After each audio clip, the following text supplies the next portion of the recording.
વિદ્યાર્થી મિત્રો, આપણે પરમાણુય ત્રિજ્યા અને આયનીય ત્રિજ્યાની વાત આપણે કરી ચૂક્યા છીએ.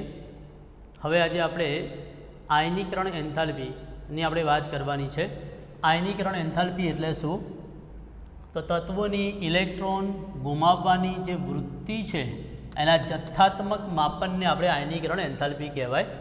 તત્વો જે ઇલેક્ટ્રોન ગુમાવે છે એ જે વૃત્તિ છે એનું જથ્થાત્મક માપન એને આપણે આયનીકરણ એન્થાલ્પી તરીકે ઓળખવામાં આવે છે. આયનીકરણ એન્થાલ્પીની પ્રોપર વ્યાખ્યા છે કે ધરા અવસ્થામાં રહેલા, ધરા એટલે પોતાની મૂળ અવસ્થામાં રહેલા અને મુક્ત સ્થિતિમાં હોય એ વાયુમય તટસ્થ પરમાણુ, એટલે ધરા અવસ્થામાં અને મુક્ત અને વાયુરૂપ ત્રણ બાબતો જરૂરી છે. ધરા અવસ્થામાં રહેલા મુક્ત વાયુમય તટસ્થ પરમાણુ એક્સમાંથી એક ઇલેક્ટ્રોન દૂર કરવા માટે જરૂરી ઉર્જાને આપણે આયનીકરણ એન્થાલ્પી તરીકે ઓળખવામાં આવે છે. એટલે પ્રશ્ન પૂછાય તો આપણે તમારે જે છે આ બે વિધાનો ખાસ લખવાના છે. આયનીકરણ એન્થાલ્પી એટલે શું?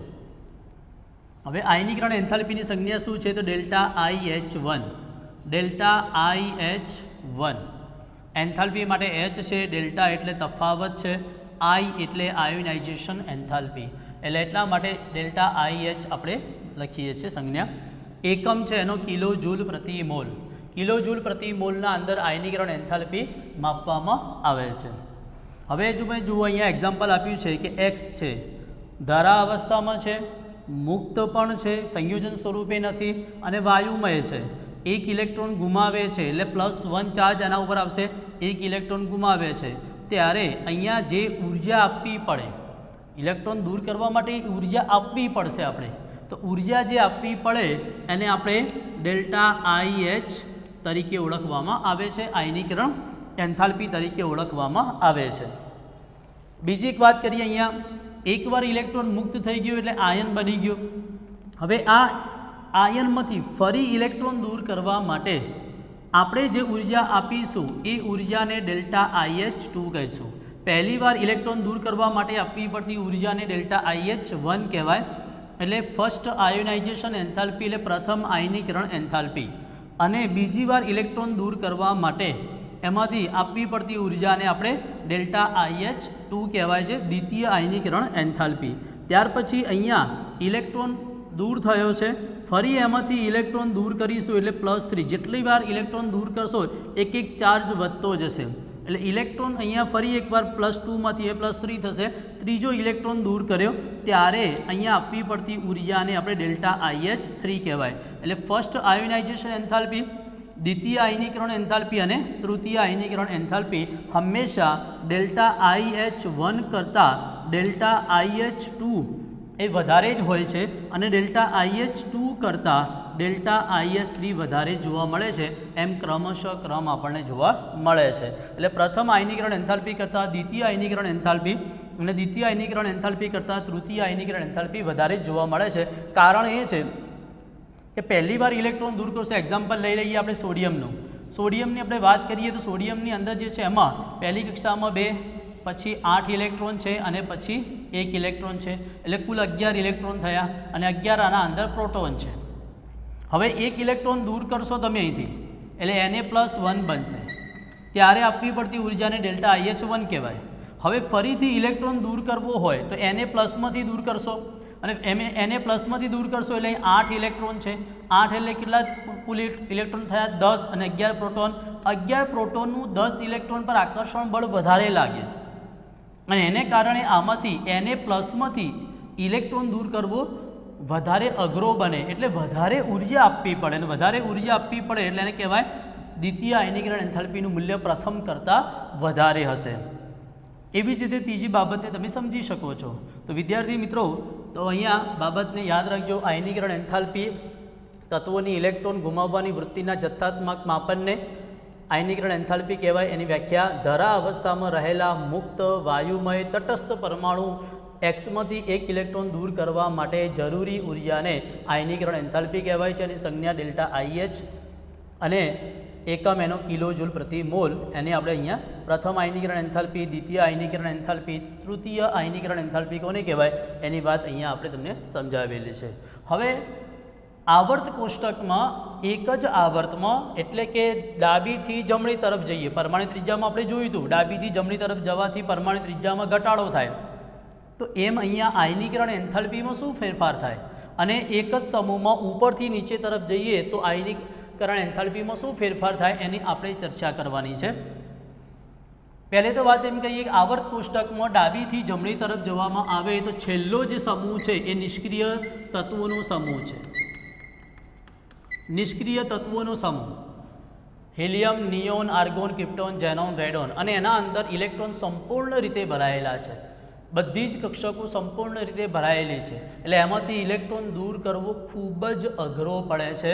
એટલે આપણે નિષ્ક્રિય તત્વો 18મા સમૂહના તત્વોની આયનીકરણ એન્થાલ્પીના મૂલ્યો સૌથી વધારે જોવા મળે છે, અને એના વિરુદ્ધ વિચારો ડાબી બાજુનું પ્રથમ સમૂહ કયો તો આલ્કલી, અને આલ્કલી સમૂહના તત્વોની આયનીકરણ એન્થાલ્પીનું મૂલ્ય ઓછું જોવા મળે છે। તો બે બાબતો તમે સમજી ચૂક્યા, આયનીકરણ એન્થાલ્પી અને આપણે આગળ વાત કરી ચૂક્યા પરમાણુવીય ત્રિજ્યા, બંને બાબતો ગાઢ રીતે એકબીજા સાથે સંકળાયેલા છે, અને એને સમજવા માટે બે બાબતો સમજવી જરૂરી છે। એમાં નંબર 1 છે ઇલેક્ટ્રોનનું કેન્દ્ર તરફ આકર્ષણ બળ, ઇલેક્ટ્રોનનું કેન્દ્ર તરફ આકર્ષણ બળ, અને બીજું ઇલેક્ટ્રોન વચ્ચે અપાકર્ષણ, એટલે એક બાજુ એટ્રેક્શન છે, ઇલેક્ટ્રોન અને ન્યુક્લિયસ વચ્ચે એટ્રેક્શન, અને ઇલેક્ટ્રોનનું વીજભાર સમાન છે, બંને વચ્ચે રિપલ્ઝન એટલે અપાકર્ષણ જોવા મળે છે। તો આની આપણે બંને પરિબળોને ધ્યાનમાં લઈને એક જ આવર્તમાં ડાબીથી જમણી તરફ જતા આયનીકરણ એન્થાલ્પીમાં શું ફેરફાર થાય એની આપણે વાત કરીએ તો એને સમજવા માટે તો પહેલાં એક બાબત છે શિલ્ડિંગ અસર, જેને આપણે સ્ક્રીનિંગ અસર તરીકે પણ ઓળખવામાં આવે છે, સ્ક્રીનિંગ અસર તરીકે પણ ઓળખવામાં આવે છે। શિલ્ડિંગ અસર, સ્ક્રીનિંગ અસર શું છે તો વિદ્યાર્થી મિત્રો જુઓ અહીંયા કે અહીંયા પરમાણુનું કેન્દ્ર છે, આ પરમાણુનું કેન્દ્ર હવે ઇલેક્ટ્રોન પર આકર્ષણ બળ લગાડશે, અહીંયા ભરેલી કક્ષક 1 છે, ભરેલી કક્ષક જે 1, આપણે લિથિયમની વાત કરું છું, લિથિયમ ત્રીજા નંબરનું તત્વ છે, પહેલી કક્ષામાં 2 ઇલેક્ટ્રોન, છેલ્લી કક્ષામાં 1 ઇલેક્ટ્રોન, તો અહીંયા છેલ્લી કક્ષા ઉપર કેન્દ્રનું આકર્ષણ બળ લાગશે, પરંતુ અહીંયા ભરેલી કક્ષકોમાં જે છે એક કક્ષક ભરેલી છે એમાં 2 ઇલેક્ટ્રોન છે, એટલે કેન્દ્રનું આકર્ષણ બળ વધારે અહીંયા લાગશે, અહીંયા ઓછું લાગશે। તો આ ભરેલી કક્ષકોને કારણે અહીંયા છેલ્લા ઇલેક્ટ્રોન, બાહ્યતમ ઇલેક્ટ્રોન, જેને સંયોજકતા ઇલેક્ટ્રોન કહેવાય, છેલ્લી કક્ષાના ઇલેક્ટ્રોનને સંયોજકતા ઇલેક્ટ્રોન કહેવાય, બાહ્યતમ કક્ષામાં રહેલા ઇલેક્ટ્રોન કહેવાય, અને બાહ્યતમ કક્ષામાં રહેલા ઇલેક્ટ્રોન ઉપર કેન્દ્રનું આકર્ષણ બળ ઘટે છે, કોને કારણે આ ભરેલી કક્ષકોને કારણે। એ અસરને આપણે શિલ્ડિંગ અસર અથવા તો સ્ક્રીનિંગ અસર તરીકે ઓળખવામાં આવે છે। શિલ્ડિંગ અસર અથવા સ્ક્રીનિંગ અસરને કારણે અહીંયા ન્યુક્લિયર ચાર્જ જે છે એ ન્યુક્લિયર ચાર્જ એ ઓછો થતો જોવા મળતો હોય છે। બીજી વાત અહીંયા સોડિયમના એક્ઝામ્પલથી સમજીએ તો સોડિયમમાં 2, 8 અને છેલ્લી કક્ષામાં 1 ઇલેક્ટ્રોન છે, તો અહીંયા ભરેલી કક્ષકો કેટલી છે 2 છે, તો કેન્દ્રનું મોટાભાગે આકર્ષણ બળ એ આ 8 ને 2 10 ઇલેક્ટ્રોનને આકર્ષવામાં વપરાય છે, એટલે છેલ્લા ઇલેક્ટ્રોન પર કેન્દ્રનું આકર્ષણ બળ ઓછું જોવા મળે છે। આવી અસરને આપણે શિલ્ડિંગ અસર અથવા તો સ્ક્રીનિંગ અસર તરીકે ઓળખવામાં આવે છે। એટલે સ્ક્રીનિંગ અસર જે છે એ સ્ક્રીનિંગ અસરને કારણે અસરકારક કેન્દ્રીય વીજભારનું મૂલ્ય જે છે એ અસરકારક કેન્દ્રીય વીજભારનું મૂલ્ય ઘટે છે। લિથિયમમાં જે છે એ કેન્દ્રીય વીજભાર +3, કારણ કે 3 પ્રોટોન છે એટલે +3 છે, પરંતુ અહીંયા સ્ક્રીનિંગ અસરને કારણે એનું કેન્દ્રીય વીજભારનું મૂલ્ય +3 કરતાં ઓછું જોવા મળે છે। આ બધી જ બાબત જે છે એ આપણી બુકમાં પેરેગ્રાફમાં આપેલી છે, તમે જોઈ લેજો। તો વિદ્યાર્થી મિત્રો આ પ્રમાણે જે છે એ સ્ક્રીનિંગ અસર, શિલ્ડિંગ અસર શું છે એને તમે સમજી ચૂક્યા હશો। હવે આપણે એક જ આવર્તની આપણે વાત કરવાની છે। એક જ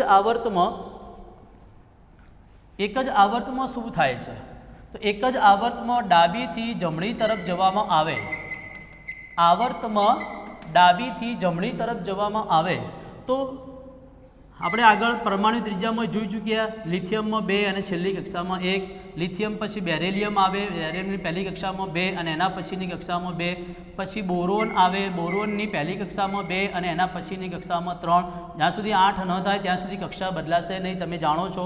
એટલે અહીંયા શું થાય છે તો અહીંયા જે છે ભરેલી કક્ષકો વધતી નથી, ભરેલી કક્ષકો બેની અહીંયા એક જ છે, અહીંયા પણ એક છે, અહીંયા પણ એક છે, એટલે ભરેલી કક્ષકો એક જ છે, પરંતુ અહીંયા લિથિયમમાં 3 પ્રોટોન છે, અહીંયા 4 પ્રોટોન છે, અહીંયા 5 પ્રોટોન છે, તો કેન્દ્રીય વીજભાર વધે છે. એટલે આવર્તમાં યાદ રાખજો ખાસ, શિલ્ડિંગ અસર કરતા કેન્દ્રીય વીજભાર એ વધુ હોય છે. કોના કરતાં? શિલ્ડિંગ અસર કરતા.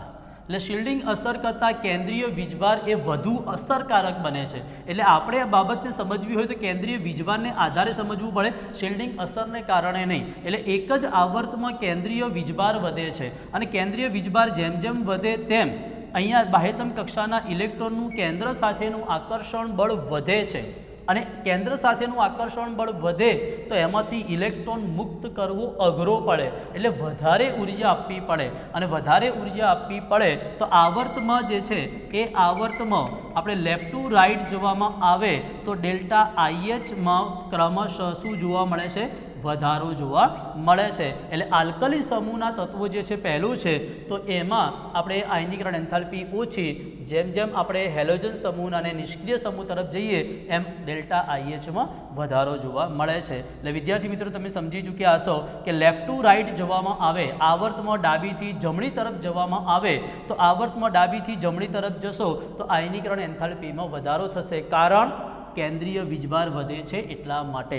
ભરેલી કક્ષકો વધતી નથી, અને ભરેલી કક્ષકો વધતી નથી તો શિલ્ડિંગ અસરમાં કોઈ ફેરફાર જોવા મળતો નથી. એટલે કેન્દ્રીય વીજભાર વધે છે એને કારણે છેલ્લા ઇલેક્ટ્રોનનું કેન્દ્ર સાથેનું આકર્ષણ બળ વધે છે, જેને કારણે આયનીકરણ એન્થાલ્પીમાં વધારો જોવા મળે છે. હવે આપણે સમૂહની વાત કરીએ.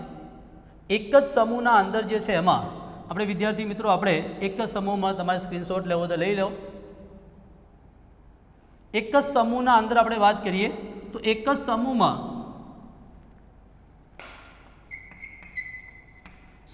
ઉપરથી નીચે તરફ જવામાં આવે, મીન્સ કે લિથિયમની જો આપણે વાત કરીએ 2 અને 1 છે, સોડિયમની આપણે વાત કરીએ તો સોડિયમમાં 2, 8 અને 1 છે, બરાબર. એનાથી નીચે જશો તો 2, 8, 8, 1 છે. પરમાણુ ત્રિજ્યામાં આપણે દોર્યું હતું અહીંયા નમૂના. તો અહીંયા જે છે લિથિયમ છે, તો આની અંદર ભરેલી કક્ષક 1 છે, આની અંદર ભરેલી કક્ષક 2 છે, અને જેમ જેમ નીચે જશો એમ ભરેલી કક્ષકો વધશે, અને ભરેલી કક્ષકો વધશે એનો મતલબ કે શિલ્ડિંગ અસરની પ્રતિક્રિયાત્મકતા વધશે, શિલ્ડિંગ અસરમાં વધારો થશે, અને શિલ્ડિંગ અસર વધશે તો બાહ્યતમ કક્ષાના ઇલેક્ટ્રોનનું કેન્દ્ર સાથેનું આકર્ષણ બળ ઘટે, એટલે ઝડપથી આકર્ષણ બળ ઓછું હોય તો ઝડપથી ઇલેક્ટ્રોન મુક્ત થઈ જાય, એટલે ઓછી ઉર્જા આપશો તો પણ ઇલેક્ટ્રોન મુક્ત થશે. એટલે લિથિયમ કરતાં સોડિયમમાં ઇલેક્ટ્રોન ઝડપથી મુક્ત થાય, સોડિયમ કરતાં નીચે રહેલા પોટેશિયમમાં ઇલેક્ટ્રોન ઝડપથી મુક્ત થાય છે. એટલે આપણે સમૂહમાં કેન્દ્રીય વીજભાર કરતાં શું ધ્યાનમાં રાખવાનું? શિલ્ડિંગ અસર ધ્યાનમાં રાખવાની, કે સમૂહમાં ઉપરથી નીચે તરફ જવામાં આવે તો શિલ્ડિંગ અસર વધે છે, જેને કારણે છેલ્લી કક્ષાના ઇલેક્ટ્રોનનું કેન્દ્ર પ્રત્યેનું આકર્ષણ બળ ઓછું થાય છે, માટે સરળતાથી ઇલેક્ટ્રોન ઓછી ઉર્જા આપીને દૂર થાય છે. એટલે આવર્તમાં તમે સમજી ગયા, આયનીકરણ એન્થાલ્પીમાં વધારો થાય, સમૂહમાં ઉપરથી નીચે જાવ તો ઘટાડો થાય. એમાં કેટલાક અપવાદ છે એની આપણે વાત કરીએ. બોરોન અને બેરેલિયમની આપણે વાત કરીએ છીએ. બોરોન અને બેરેલિયમ, તો બોરોન જે છે એ આવર્તમાં પહેલાં બેરેલિયમ આવે પછી બોરોન આવે, અને આપણે આવર્તમાં જોયું કે ડાબીથી જમણી તરફ જઈએ તો આયનીકરણ એન્થાલ્પીમાં વધારો થાય, એટલે બોરોનની આયનીકરણ એન્થાલ્પી આપણને વધુ જોવા મળે. પરંતુ અહીંયા અપવાદ બાબત એ છે બેરેલિયમની વધારે છે કોના કરતાં? બોરોન કરતાં. તો એનું કારણ શું છે? તો બોરોનની ઇલેક્ટ્રોન રચના જુઓ તો 1s2 2s2 2p1, અને બેરેલિયમની ઇલેક્ટ્રોન રચના જુઓ 1s2 2s2 છે. અહીંયા બેરેલિયમમાંથી ઇલેક્ટ્રોન દૂર કરવો પડશે તો s કક્ષકમાંથી ઇલેક્ટ્રોન દૂર કરવો પડે છે, અને બોરોનમાં p કક્ષકમાંથી ઇલેક્ટ્રોન દૂર કરવો પડે છે. અને s કક્ષક એ ગોળાકાર છે, આપણે ચેપ્ટર નંબર 2 માં ભણી ચૂક્યા, અને p કક્ષક ડમ્બેલ્સ આકાર છે. એટલે s કક્ષકના ઇલેક્ટ્રોન કેન્દ્ર સાથે વધુ આકર્ષાયેલા રહે છે, એટલે આના ઇલેક્ટ્રોન વધુ આકર્ષાયેલા રહે તો એમાંથી ઇલેક્ટ્રોન દૂર કરવો થોડોક અઘરો પડે એટલે વધારે ઉર્જા આપવી પડે એટલે બેરિલિયમની આયનીકરણ એન્થાલ્પી એ વધારે જોવા મળે છે કોના કરતાં? બોરોન કરતાં. આ એક અપવાદ તમારે યાદ રાખવાનો છે. બરાબર. બીજી બાબત અહીંયા તમે સમજી શકો છો, સ્ક્રીનિંગ અસરની બાબતને પણ આધારે સમજી શકો છો. અહીંયા ભરેલી કક્ષકો 2 છે, અહીંયા ભરેલી કક્ષક 1 જ છે એટલે એને કારણે પણ બોરોનની આયનીકરણ એન્થાલ્પી ઓછી જોવા મળે બેરિલિયમ કરતાં. બીજો અપવાદ છે ઓક્સિજન અને નાઇટ્રોજનની આપણે વાત કરીએ. ઓક્સિજન નાઇટ્રોજનની આપણે વાત કરીએ તો ઓક્સિજન જે છે એ ઓક્સિજન પહેલાં આવે, નાઇટ્રોજન પહેલાં આવે પછી ઓક્સિજન આવે. આવર્ત કોષ્ટકને ધ્યાનમાં રાખજો વિદ્યાર્થી મિત્રો. તો અહીંયા લેફ્ટ ટુ રાઇટ જવામાં આવે તો આયનીકરણ એન્થાલ્પી શું થાય? વધે. તો નાઇટ્રોજન કરતાં ઓક્સિજનની આયનીકરણ એન્થાલ્પી વધારે જોવા મળે, પરંતુ અહીંયા નાઇટ્રોજનની વધારે જોવા મળે છે ઓક્સિજન કરતાં. નાઇટ્રોજનની વધારે જોવા મળે છે ઓક્સિજન કરતાં. કારણ કે વિદ્યાર્થી મિત્રો તમે આલેખમાં જોઈ શકો છો, આપણી બુકમાં આલેખ આપેલા છે કે બીજા આવર્ત અને પહેલા સમૂહના જે છે તત્વોના આલેખ, આયનીકરણ એન્થાલ્પીના આલેખ જે છે એ તમને આપેલા છે. બુકમાં તમે જોઈ શકો છો, સ્ક્રીન પર હાલ તમને દેખાશે, એમાં જોઈ શકો છો કે નાઇટ્રોજનની આયનીકરણ એન્થાલ્પી વધારે છે ઓક્સિજન કરતાં, બેરિલિયમની વધારે છે બોરોન કરતાં. તો એની અંદર જે છે એમાં નાઇટ્રોજનની વધારે શા માટે છે? તો આપણે અહીંયા જોઈએ ઇલેક્ટ્રોન રચના 1s2 2s2 2p3 છે અને ઓક્સિજનની 1s2 2s2 2p4 ઇલેક્ટ્રોન રચના થાય. તો ઇલેક્ટ્રોન રચનામાં અહીંયા 2p3 છે. પીમાં 3 કક્ષકો સમશક્તિ એટલે આ રીતે ભરાય અને આ પીના અંદર કક્ષકોમાં 1 2 અને 3 અને ચોથો ઇલેક્ટ્રોન જે છે એ અહીંયા ભરાય છે. એટલે આની અંદર ઇલેક્ટ્રોન વચ્ચે અપાકર્ષણ જોવા મળે. આમાં ઇલેક્ટ્રોન ઓક્સિજનમાં ઇલેક્ટ્રોન વચ્ચે શું થાય? અપાકર્ષણ થાય અને અપાકર્ષણ થાય તો ઇલેક્ટ્રોન સરળતાથી દૂર થાય. એટલે આપણે ઉર્જા ઓછી આપીશું, એ દૂર જવા તો માગે જ છે અને આપણે ઉર્જા ઓછી આપીશું એટલે ઝડપથી દૂર થઈ જશે. એટલે ઓક્સિજનની આયનીકરણ એન્થાલ્પી ઓછી જોવા મળે. જ્યારે અહીંયા નાઇટ્રોજનમાં તમે જોશો તો નાઇટ્રોજનની અંદર જે છે એમાં નાઇટ્રોજનમાં 3 ઇલેક્ટ્રોન ભરાયેલા છે અને એને કારણે જે છે એ કક્ષક જે છે એ કેન્દ્ર સાથે વધુ આકર્ષાયેલા રહે છે. એટલે આમાં ઇલેક્ટ્રોન વચ્ચેનું અપાકર્ષણને કારણે ઓક્સિજનની આયનીકરણ એન્થાલ્પી એ ઓછી થાય છે નાઇટ્રોજન કરતાં. આ બીજો અપવાદ તમારે યાદ રાખવાનો છે વિદ્યાર્થી મિત્રો. એના પછી આપણે એક એક્ઝામ્પલ આપેલું છે, સોડિયમ, મેગ્નેશિયમ અને સિલિકોનની આયનીકરણ એન્થાલ્પી 496, 737, 786 કિલોજૂલ પ્રતિ મોલ આપેલી છે. તો એલ્યુમિનિયમની આયનીકરણ એન્થાલ્પી કોના નજીક હશે? 575 હશે કે 760 હશે? તો આપણે વાત કરીએ એલ્યુમિનિયમ કયા નંબરનું તત્વ છે?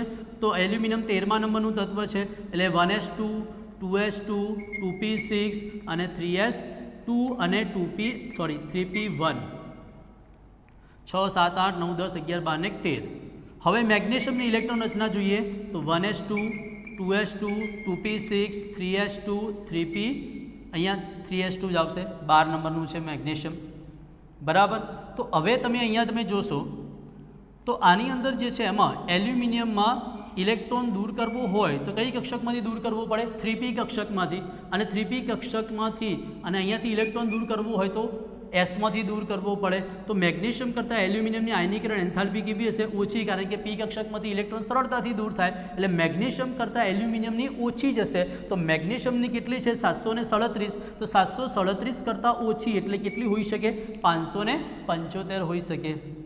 આમાં સ્ક્રીનિંગ અસર પણ તમે ધ્યાનમાં રાખી શકો છો કે અહીંયા ભરેલી કક્ષકો વધારે છે, અહીંયા ભરેલી કક્ષકો ઓછી છે, તો એને આધારે પણ તમે જવાબ આપી શકો છો વિદ્યાર્થી મિત્રો. તો આ પ્રમાણેનો એક્ઝામ્પલ આપણી બુકમાં પણ આપેલો છે. એનું સોલ્યુશન આ પ્રમાણે થાય કે એલ્યુમિનિયમમાંથી ઇલેક્ટ્રોન દૂર કરવો 3p કક્ષકમાંથી દૂર કરવો પડે છે, મેગ્નેશિયમમાંથી 3s કક્ષકમાંથી દૂર કરવો પડે છે અને 3s કક્ષકના ઇલેક્ટ્રોન કેન્દ્ર સાથે વધુ આકર્ષાયેલા રહે એટલે એમાંથી ઇલેક્ટ્રોન ઝડપથી દૂર કરી શકાતા નથી. એલ્યુમિનિયમમાંથી સરળતાથી દૂર કરી શકાય. એટલે સ્વાભાવિક છે કે મેગ્નેશિયમ કરતાં એલ્યુમિનિયમની આયનીકરણ એન્થાલ્પી ઓછી હશે. તો મેગ્નેશિયમની 737 છે તો એના કરતાં ઓછી એટલે 575 હોવી શકે. તો અહીંયા આયનીકરણ એન્થાલ્પીની વાત ટોટલી પૂરી થાય છે. આલેખ મેં અહીંયા દોરીને સમજાવ્યા નથી, આલેખ બુકમાં આપેલા છે, તમારે યાદ રાખવાના છે. કોઈ એના લગતા MCQS આવે તો આલેખનો આકાર તમારે યાદ રાખવાનો છે.